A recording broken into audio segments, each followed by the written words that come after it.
அஜித்குமார் அவர்களுக்கு போட்டியாக இளைய தளபதி விஜய் அவர்கள் 10 லட்சம் ரூபாய் பணத்தொகையை நன்கொடையாக கொடுத்திருக்கின்றார். அதிக லாபம் தரும் துறைகளில் சினிமா துறையும் ஒன்றாக அமைந்திருக்கின்றது. அதிகமான வாடிக்கையாளர்களை கொண்டிருக்கும் துறை அதிக லாபம் தரும் துறையாக அமைந்திருக்கின்றது. அந்த வகையில் அரசியல், அதைத் தொடர்ந்து சினிமா, இவை இரண்டும் அதிக லாபம் தரும் துறையாக அமைந்திருக்கின்றது. அதனால் தான் பலரும் அரசியலுக்கும் சினிமாவுக்கும் செல்வதற்கு ஆசைப்படுகின்றார்கள். ஆனால் இருப்பினும் இந்த துறைகளில் உச்சத்தில் இருப்பவர்கள் அதிக லாபம் அடைகின்றார்கள். அடித்தர நிலத்தில் இருப்பவர்கள், சாதாரண கலைஞர்களாக இருப்பவர்கள் குறைந்த அளவு லாபம் அடைகின்றார்கள். சிலர் லாபமே அடைவதில்லை. இதுதான் உண்மையான நிலை.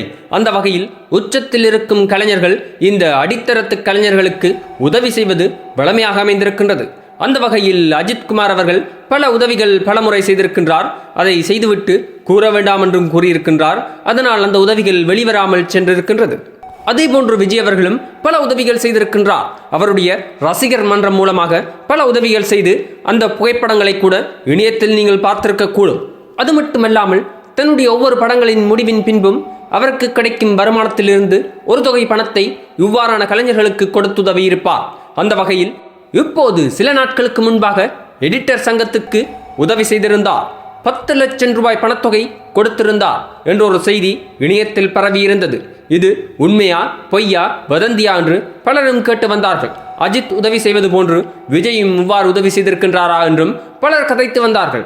அந்த வகையில் இளைய தளபதி விஜய் அவர்கள் இவ்வாறு 10 லட்சம் ரூபாய் பணத்தொகை கொடுத்ததற்கான ஆதாரமாக எடிட்டர் சங்கத்தினரிடமிருந்து ஒரு எழுத்து மூலமான அறிக்கை வெளிவந்திருக்கின்றது. இதோ அந்த அறிக்கை உங்களுக்காக. இதுபோன்ற தமிழ் சினிமா செய்திகள் மற்றும் சூடான சுவாரஸ்யமான அரசியல் செய்திகள் என்ற அனைத்தையும் ஒரு இடத்தில் பார்த்தும் கேட்டும் தெரிந்து மகள இந்த சேனலை சப்ஸ்கிரைப் செய்யவும். நன்றி, வணக்கம்.